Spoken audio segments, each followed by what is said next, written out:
empathy is extremely important.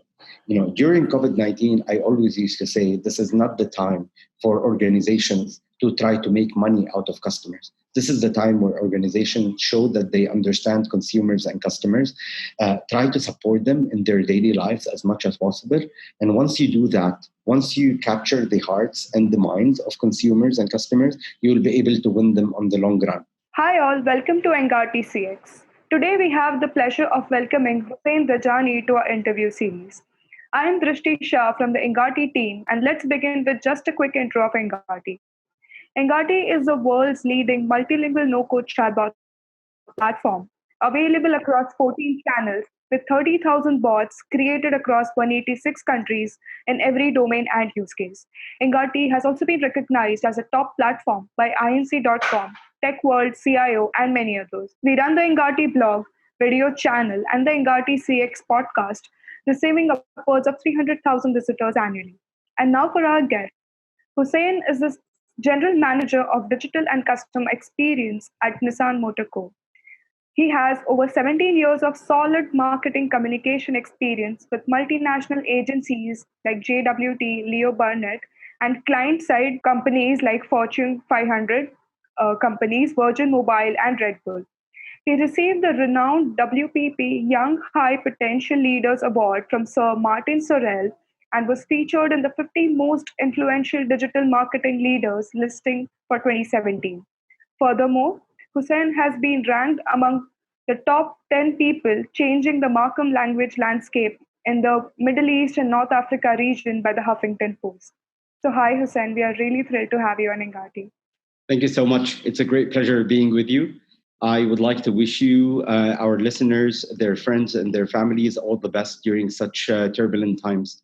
Thank you so much. So I'd like to begin with the first question that I have for you is that how is the automotive industry transforming with the COVID crisis? And what should be the biggest trend change? See, Drishti, COVID-19 came and hit us really hard. And when it first started, it started in China. And everybody thought that, it's just going to be maintained in the Asia side of the world. It's definitely not going to come to our part of the world. And suddenly overnight, it started sweeping everywhere from Europe, Americas, and the Middle East and Africa regions. It came really, it caught us by surprise, and it changed things upside down. So immediately, what we started noticing is the panic happened, obviously, among the mass people. But from the business side, we started noticing people are not coming to the showrooms anymore whenever they want to check vehicles. The footfall towards the service centers as well, where they take their car for maintenance, has dropped. So basically, what we saw is the appetite is decreasing a lot, not because they're not interested in buying vehicles, but because of the security factor of things.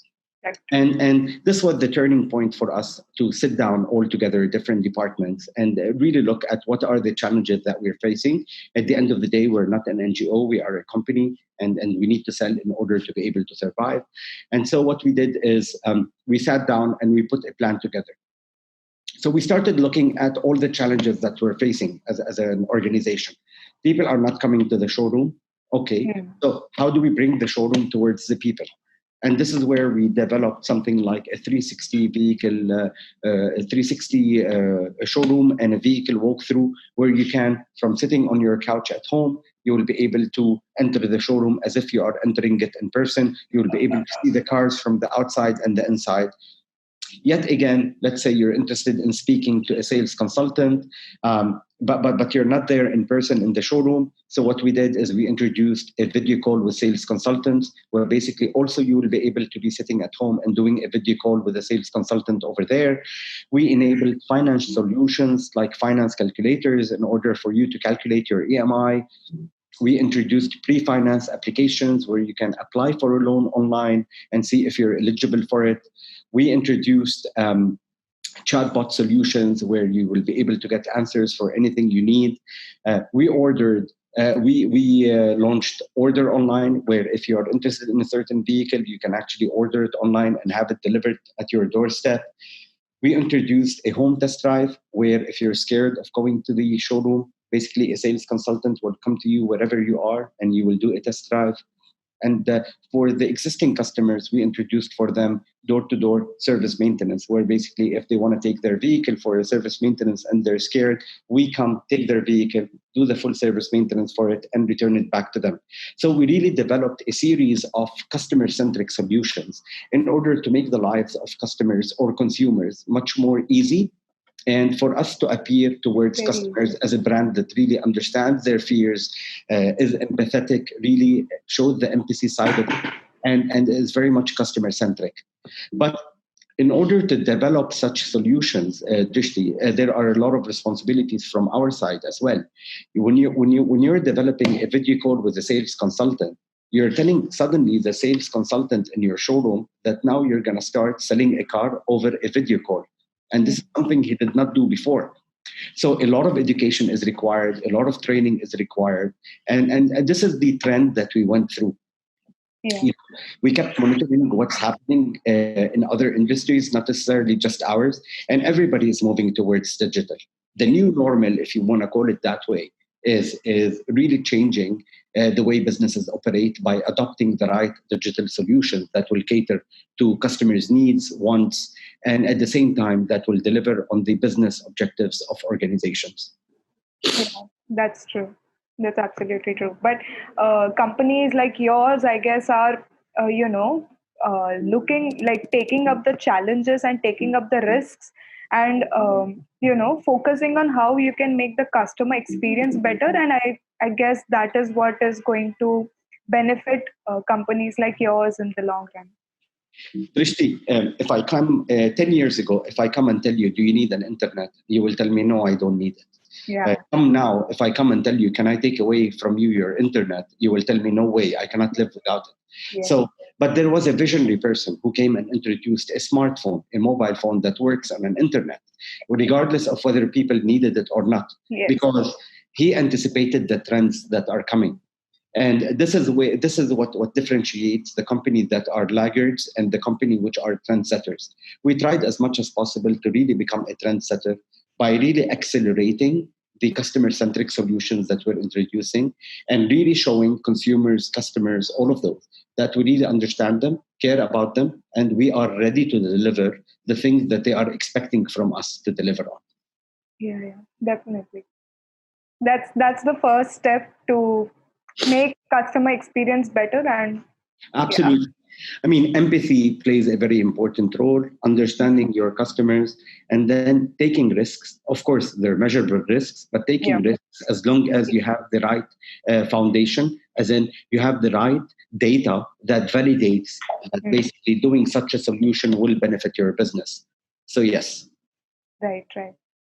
And again, you see, many people get scared from introducing new solutions because they will tell you, I don't need extra cost to be paying it right now. Already the business is going through tough times.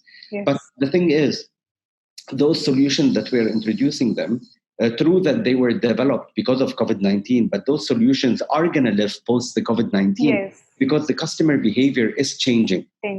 And this is what we call the new normal. So post COVID-19, customers are going to expect from us that we're actually delivering those solutions. It's going to be there for a long time now till something else comes in. Absolutely, definitely that. Yeah. And we're seeing a major, if you want, trend happening, especially when it comes to the e-commerce.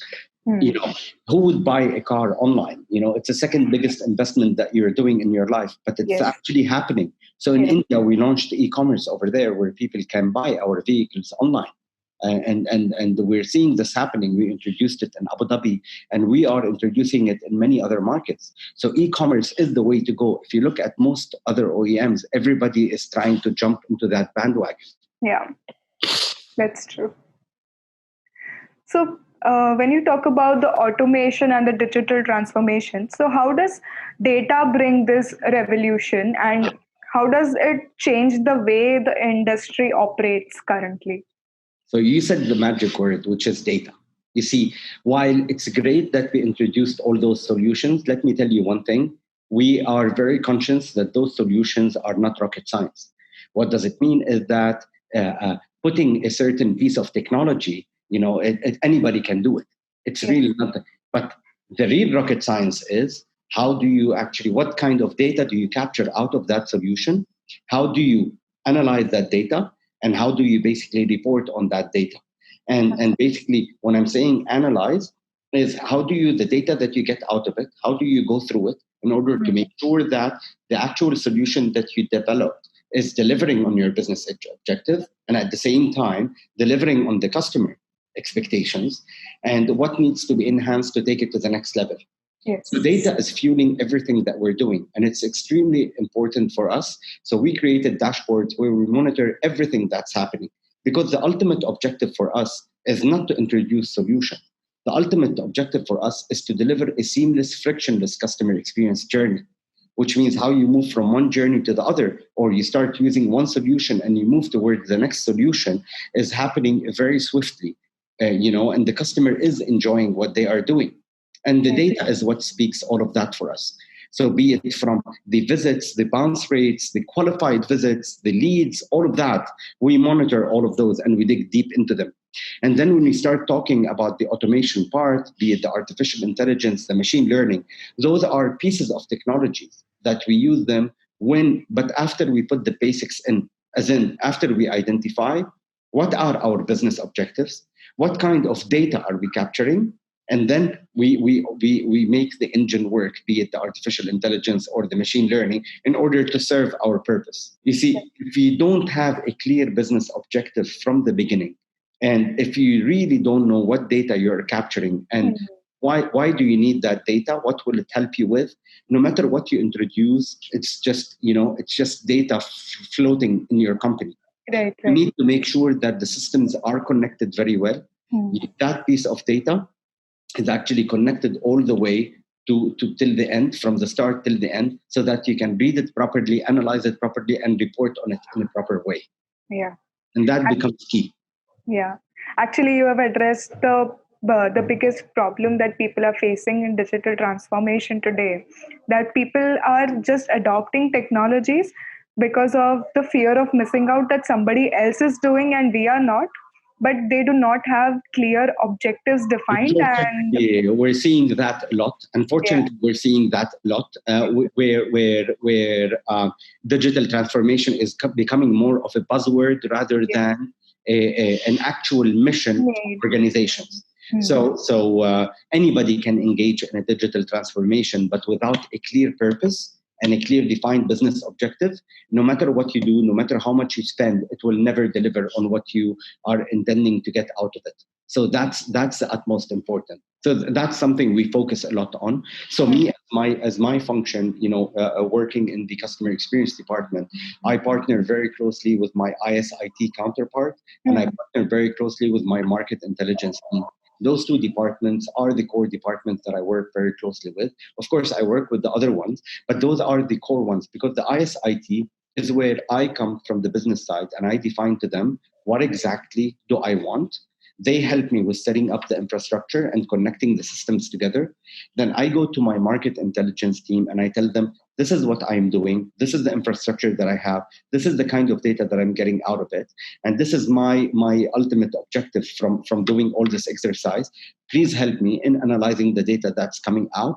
And what kind of surveys do we need to start doing in order to be able to capture whether it was an effective thing or not? Yeah. This bridge that you're talking about, right? That is actually needed in the organizations today. Absolutely. I mean, this is what really differentiates, the front runners from the ones sitting back in the back end. You know what I mean?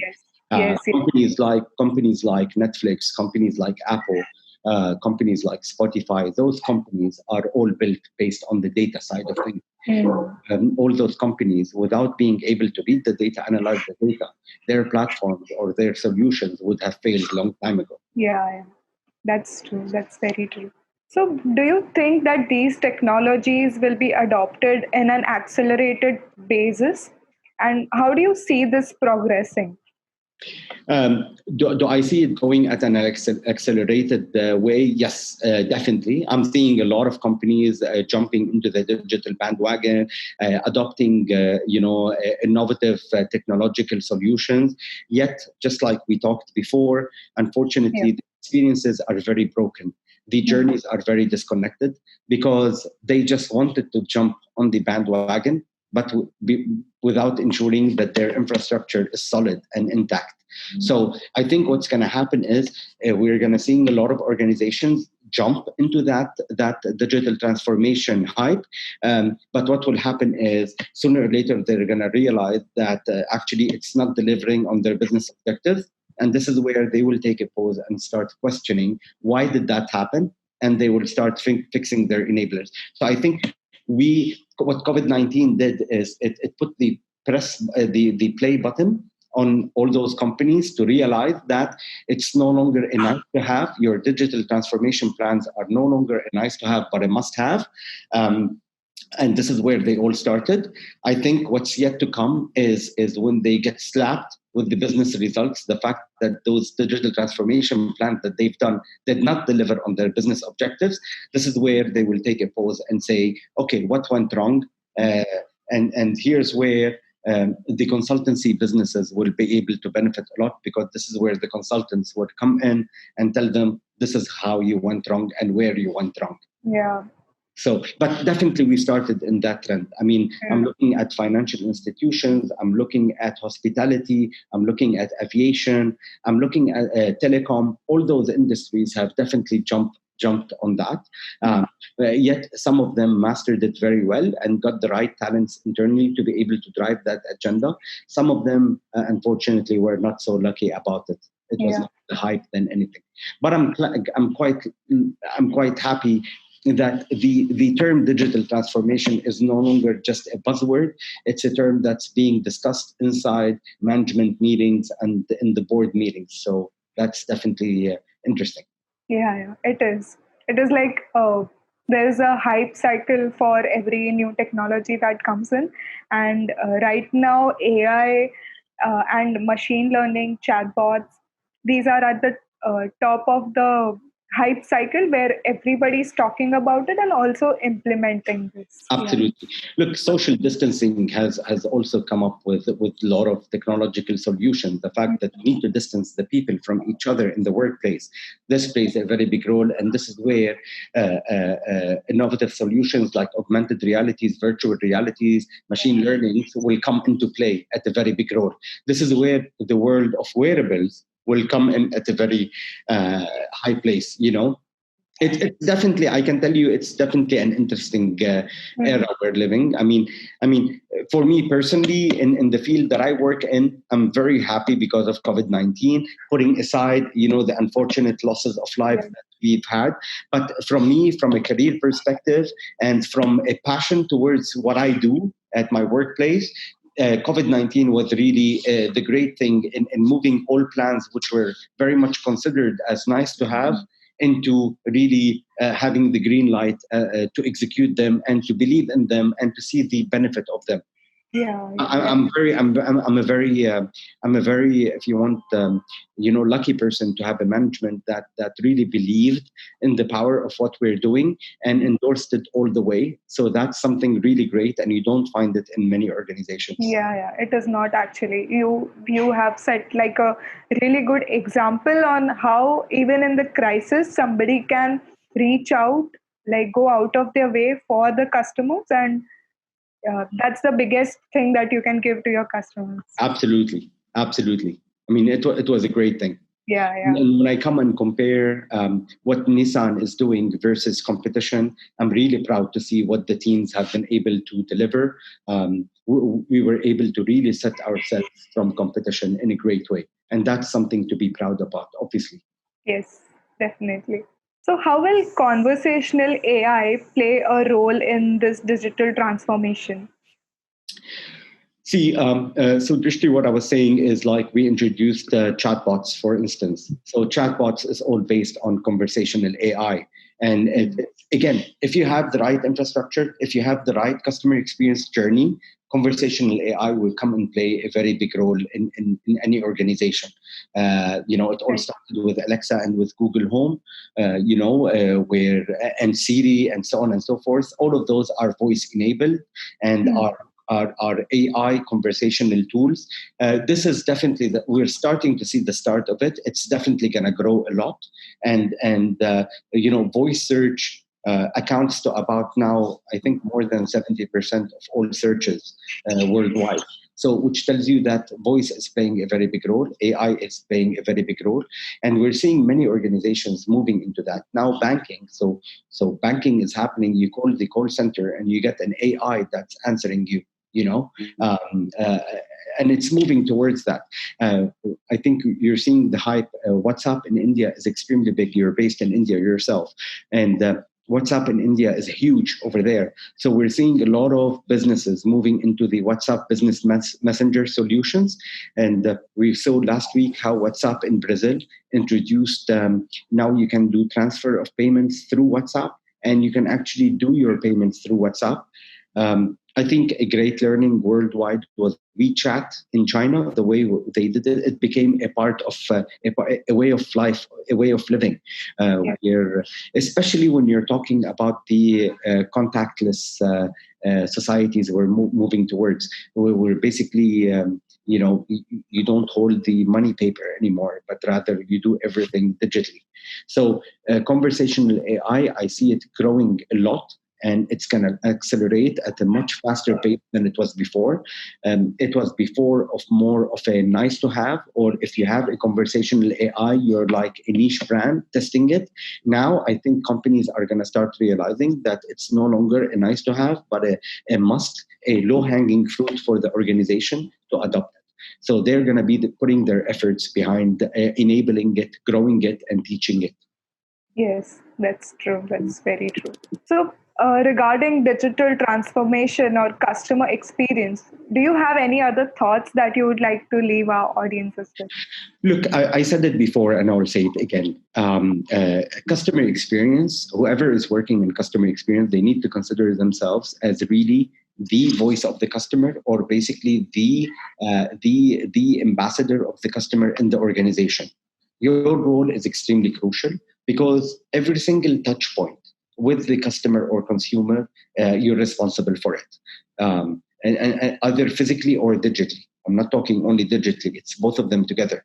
So basically, you are really responsible for all of those. You have a very big role to play in breaking the silos in your organization and making sure everybody's talking to each other, connecting with each other, understanding each other's plans so that you can really draw a whole customer experience journey mapping. Data plays a very important role. Do not disregard the data. So you need to be able to build the dashboards and to monitor those data on a continuous basis, draw learnings out of them, and really show how the data that you've been able to get out of the solutions have played a role in enhancing the offering that you're doing. Third of all, customer experience is a fairly new function in many organizations.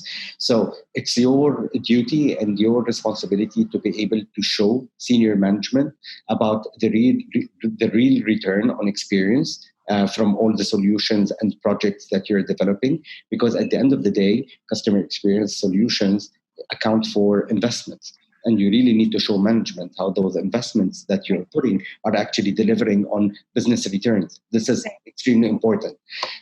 Be passionate about what you're doing. You are really responsible for that.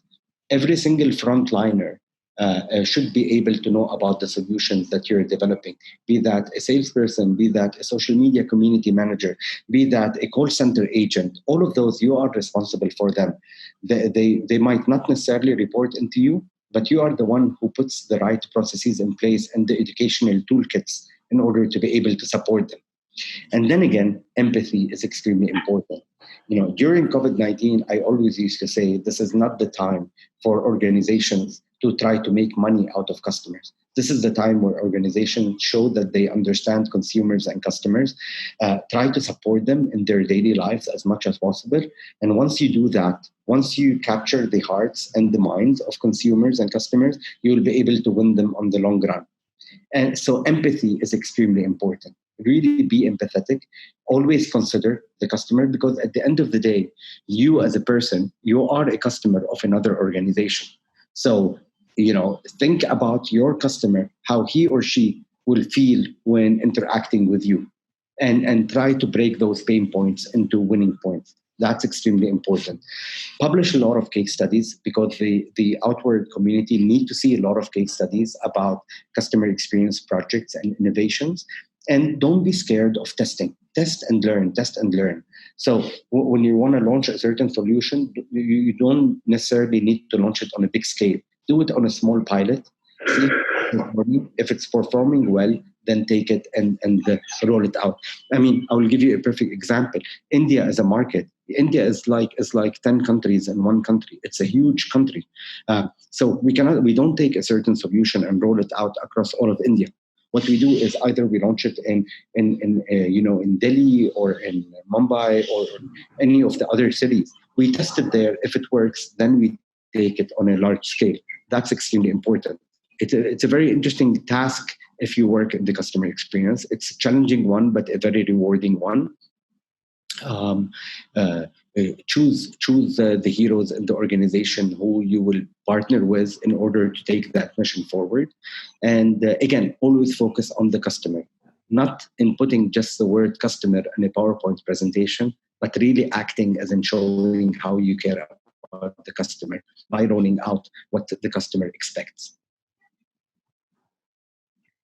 Those are really like gold words and words to live by, Hussein, I would say. Thank you very much, Trishi. I appreciate it. Yeah. So thank you so much for giving us your time, and the insights and the examples that you have shared are really valuable, and the audience is really, really going to enjoy this interview as I have. Thank you very much, Trishti. And don't forget to go to Nissan India's website. You will like a lot the solutions that we have there. The virtual showroom, you will actually enjoy it a lot. Stay safe, please. And thank you very much for this great opportunity. To our audience, thank you very much for listening. I hope this was an interesting conversation for you. Yeah. So we'll be back with a new episode with a brand new expert soon. So stay tuned and we'll see you around for the next one. Goodbye.